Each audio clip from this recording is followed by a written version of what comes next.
I feel really, really grateful for my wife. She's just like the most amazing human. And so I think that's been one of the cool things about this is even though it's been such a hard season of life in the world, to have my wife to go through all of that with, it's like you don't think you can love someone more when you get married and then you go through things together and you get to the other side and you're like, oh my gosh, you're even more amazing than I realized. It just gets better and better. And sometimes it's really hard getting to that point, but she's just incredible. I could talk about her forever. That's why we're recording this here. We'll send you the clip just to make sure you have that in your back pocket. Perfect. Oh, thanks. Welcome to episode 127 of the NRT Now podcast. I'm your host, Jake, and if this is your first time here, I want you to fill out the connection card in front of your seat. Oh wait, wrong script. No, just kidding. Just so glad that you're here, and for all of our returning listeners, just so glad that you're here as well. Awesome to see you back. And if you aren't already, make sure that you are following or subscribed or whatever that looks like on your favorite podcast platform so you are notified when new episodes come out. Our guest for this episode is Peabod, and I got the chance to hang out with Peabod at a festival that we're at this summer. And man, Peabod, I don't know why it took so long for us to finally catch up. That's on me, bro. But I just love getting to know him in just a little bit of time that we got to hang out, do an Instagram live, just hang out backstage. And I've been really looking forward to this episode and this conversation for the last couple months. So without further ado, I'm excited it's here. Here's my conversation with Peabod.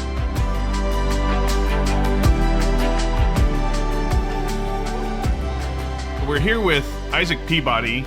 Wait, can we use your first name? Can we use your real name? Because we know you better as Peabod. Yes. Well, they're both me. Peabod was a college nickname, so I'll answer to whatever, either. So where did the nickname come from? I'm sorry, bad joke. No, it's great. So like you said, my real name's Isaac Peabody. When I was in college, there were two Isaacs in the same friend circle, and so Peabod was my nickname, to avoid some confusion. But Bible college, man, all the biblical names, they're just popping up everywhere. Well, we finally got to connect. This is a long time coming, both connecting as well as this podcast, because you've been busy, which is amazing. Yeah, it's been a crazy season, just lots of festivals and youth events and all the good stuff. So I feel grateful to be busy, and I'm ready for a nap too. We first caught up, what was it? It's been almost a couple months now. I think so, yeah. In South Dakota at a festival. Mm-hmm. I really feel like we should be doing this interview by a bathroom or in a bathroom or something like that. Like a non-bathroom awesome. Interview just doesn't feel right. Yes. Yeah. For those of you who didn't see it, we did an Instagram live in front of the men's room, and no one walked out during the interview. No one was caught off guard, but it was, we wanted to give the viewers like the ability to imagine the smells and, all the good stuff, all the textures of an interview. Yeah, not even 2 minutes in and this conversation went south, but hey. But we did have guest appearances in the Instagram live as well our bathroom interview. Yep. That was awesome. Yeah. Was it Mac Powell who walked by? Yep. It was Mac and probably wondered what the heck was going on. But, 100%. Yep. That's awesome. Good times. Yes, man. That festival is just so much fun. I think that's been the first festival that I've been to in probably 5 years, nice. 4 or 5 years myself.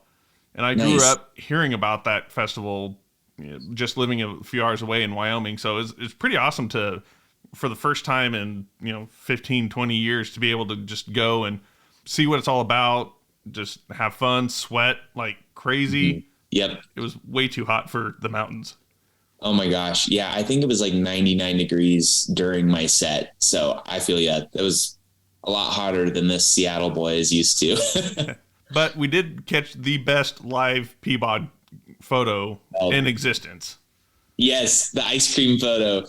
Yeah. My guy here took a awesome photo of me where I'm like performing and there's like an ice cream sign behind me. And it felt like it fit like who I am. Yeah, it was good. So the first night, you had a little small set. It was just kind of in their little town square there in Rapid City, South Dakota. Gorgeous little area there. And just the angle that I only could get to because I didn't want to walk in front of people and make people mad, at least day one, right? wait till day 2. But For sure. like it just so happened, like it just perfectly framed and like magic was made, I guess. Yep, absolutely. Yeah, that was awesome. Yeah, that was fun. I really enjoyed that set. It's always cool when you get to be like actually in the city, and they've done such a good job. I was talking with one of the people who set up the festival, and they were saying that area is kind of new downtown, and they're trying to build a little bit more like nightlife, culture stuff downtown Rapid City, and it was really, really cool. I don't know if it's just all the smaller towns or like if this is just something that I'm missing here in, the bigger Dallas-Fort Worth area, but where I come from in Casper, Wyoming, they did the same thing. They created this little downtown area. It's called David Street Station or something like that.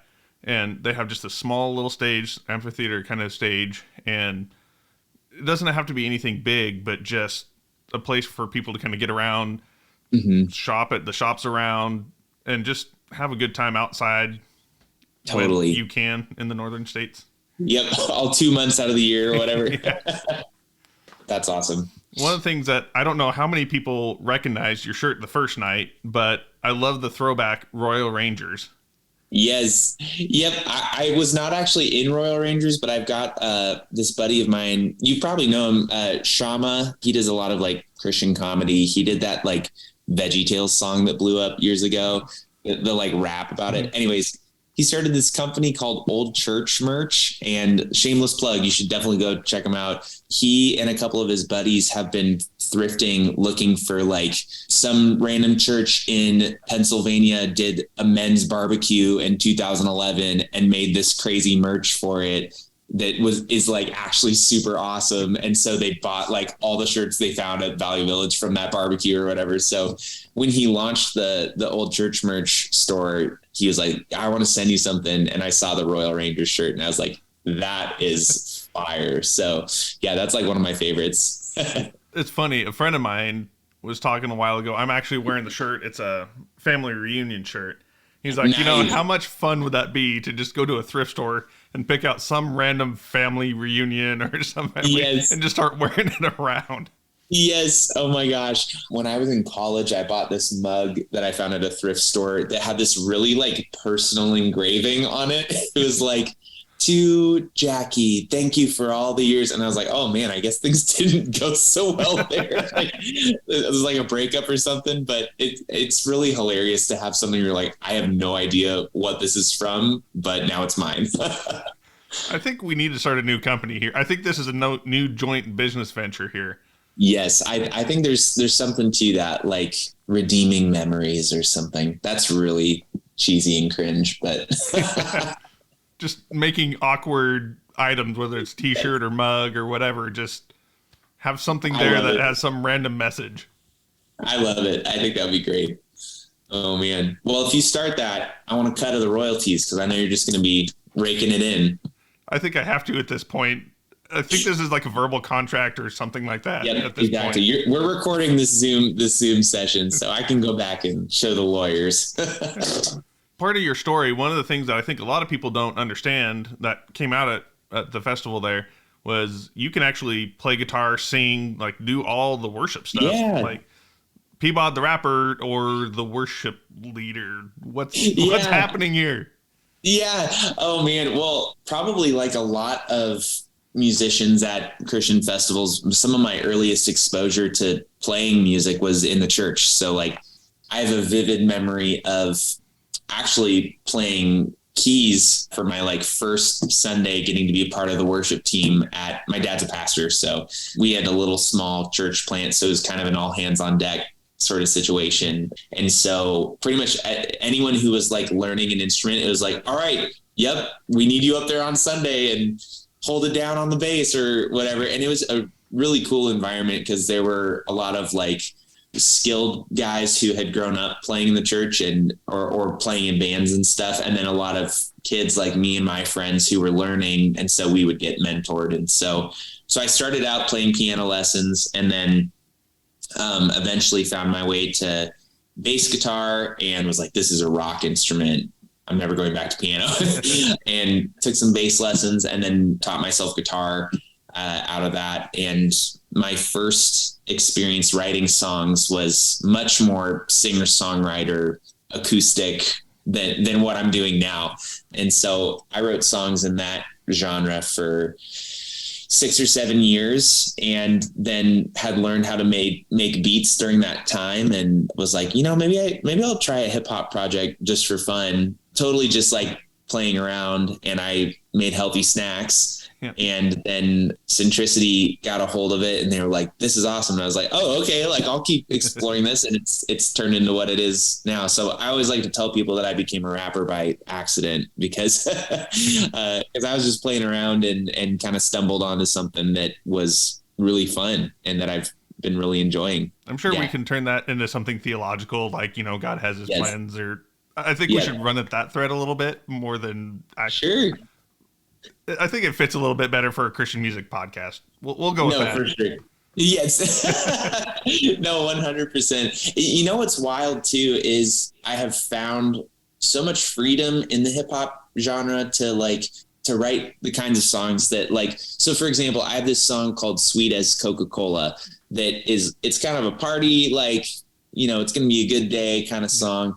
And if it was like a folk song, it wouldn't have worked. It wouldn't have worked so well. Like a moody song about like today's sweet as Coca-Cola. It just wouldn't have been, it would have been like, oh, what's this? But as a hip hop song, it's super fun because there's just this kind of freedom in the genre that I'm really attracted to. That's like, you can come up with almost any concept and find a way to talk about it in a way that is like relatable or kind of cheeky, or maybe even turn a metaphor into something meaningful that wouldn't have worked in a different genre. It's just really cool. So the more music I make, the less I feel like I think it would be more like a little more pop leaning than a lot of, like the Reach Records guys. Like Lecrae is like a rapper. He's like a real rapper. And I'm definitely more like singer pop guy. But I will definitely always keep some roots of my music now in hip hop, because there's just so much freedom to sing about whatever and to explore different things. So I've really, really enjoyed that.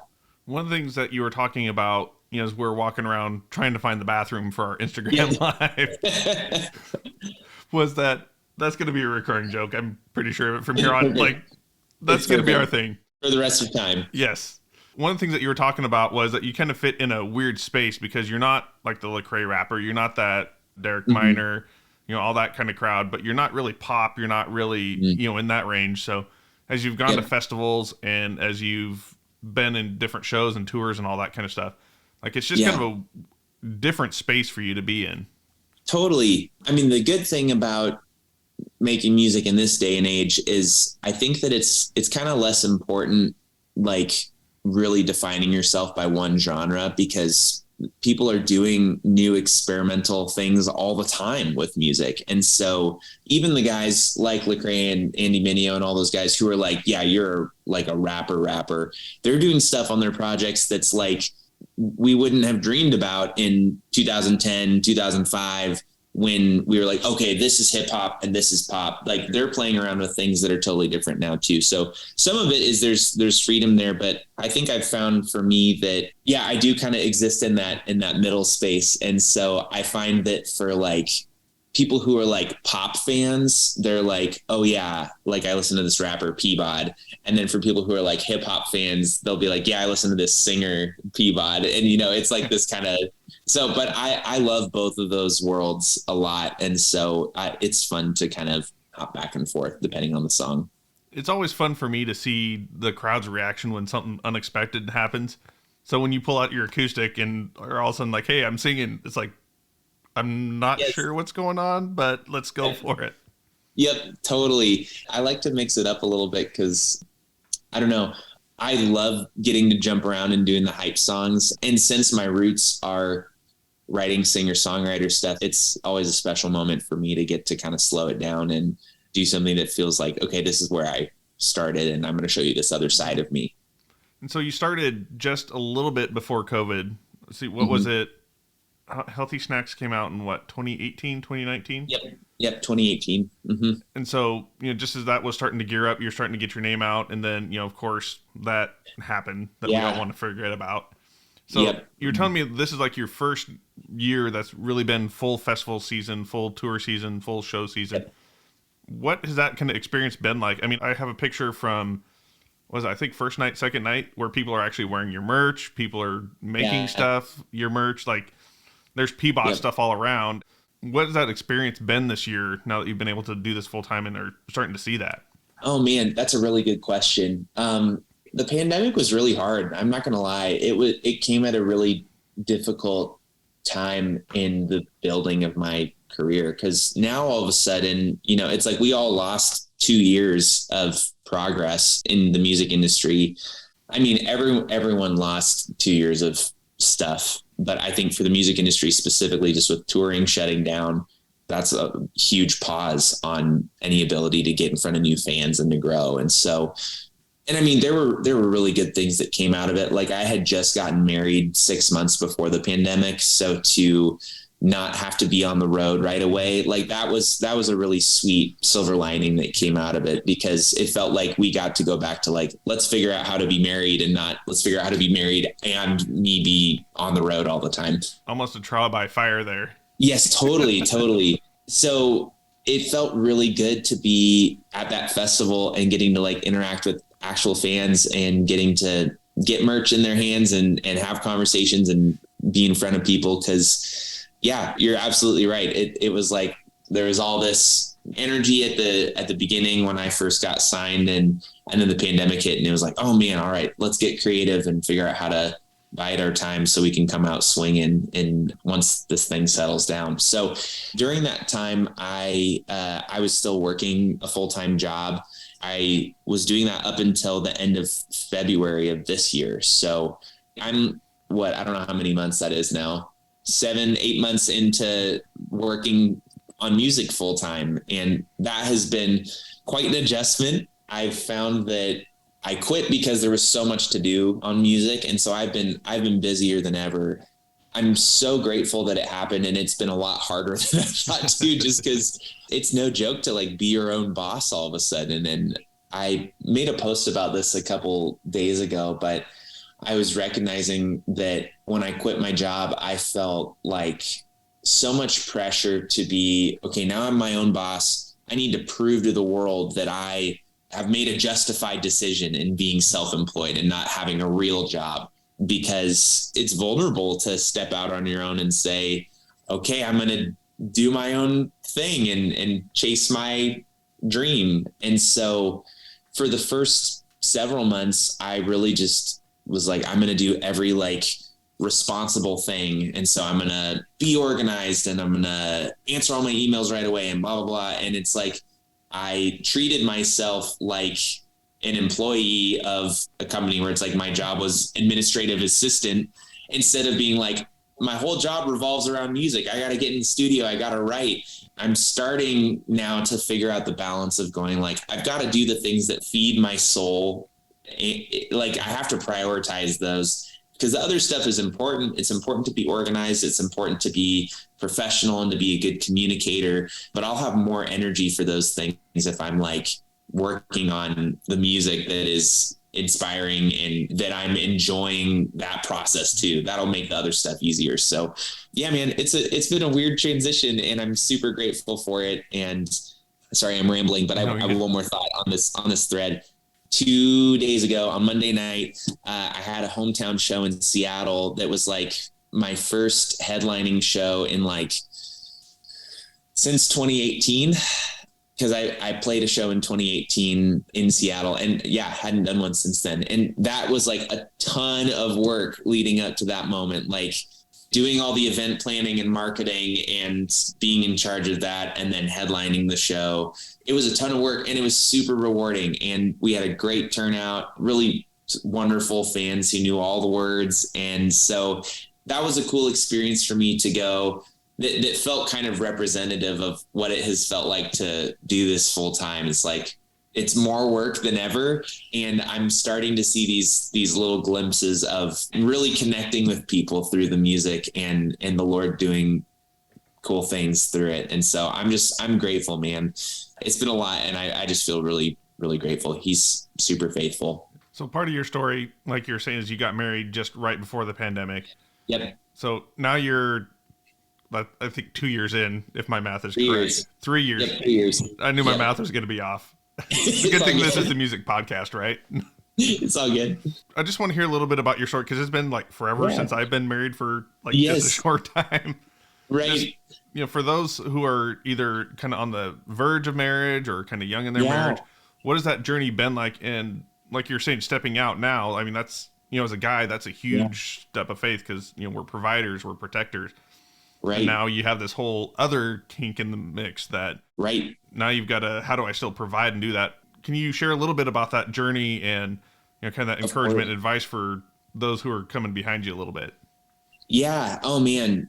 That's a really good question. I mean, I've only been married for 3 years, so I don't pretend that I have it figured out, and every marriage is different. So I don't want to give any too like prescriptive advice, but I do think that being a young married person, like during the pandemic, is just a really unique experience. Like sometimes it feels like we've only been married for 3 weeks because it's like, what even is time? Yeah. And sometimes it feels like we've been married for 15 years because we've walked through a lot of crazy stuff in our first 3 years of marriage. Like the amount that was going on in the world that we had to like grapple with as a couple, it just felt like proportionally like way different than pre-pandemic. So I feel really, really grateful for my wife. She's just like the most amazing human. And so I think that's been one of the cool things about this is even though it's been such a hard season of life in the world, to have my wife to go through all of that with, it's like, you don't think you can love someone more when you get married and then you go through things together and you get to the other side and you're like, oh my gosh, you're even more amazing than I realized. It just gets better and better. And sometimes it's really hard getting to that point, but she's just incredible. I could talk about her forever. That's why we're recording this here. We'll send you the clip just to make sure you have that in your back pocket.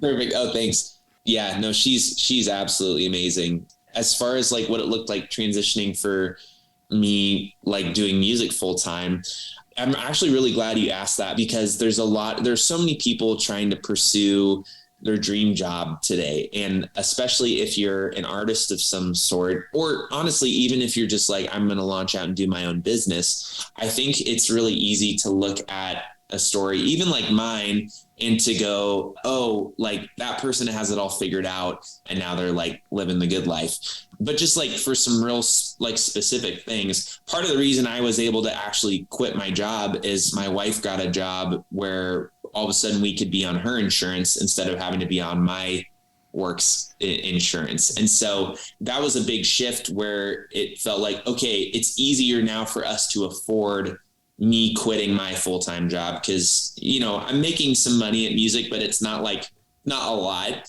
It's maybe not even fully 100% replacing what I made at my last job. So it's not like now that I'm a full-time musician, I'm like raking in the money. And I was working for a nonprofit before, so I wasn't making a ton of money before then either. But all that to say, it's like, I think that for a lot of people, I think the thought is either I need to quit right away and risk all of it and just be scrappy and then the money will start coming in. And I think if you're single, it's like, yeah, go for it. Like if you can live with your parents and build your business and do those things and not have to work another job, like that's great. But if you're married, like you don't really have that luxury. But also it's not like I didn't hit a point where I'm like, I'm so successful now that I can just quit my job and it's easy and I don't have to worry about money. It's like, no, we're having to work really hard for every dollar we earn. But now that my wife has a job that has a good insurance setup, she had a kind of crazy employment thing before that. But now that we're able to be on her insurance, it was like, okay, now there's this easier step. So it's cool to talk about this because I think there's a lot of, on TikTok and Instagram, there's a lot of people talking about like, this is when you quit your job. And it's like, well, it's different for every person. And sometimes you just need something as simple as, all right, honey, we can be on your insurance now. And that is the last thing we needed to actually make this happen. So if there's any advice that I would give, the biggest thing is just like to be in unity with your significant other before before you make these decisions, and the whole way through it. Because Gabrielle, my wife, she has been not just my wife in this, but she's been my like, not like business partner, but my partner walking alongside me. Like, we've made all these decisions together. And so we talked about it for a really long time and felt together like this is the time for me to make the jump. And who knows, like, the world is crazy.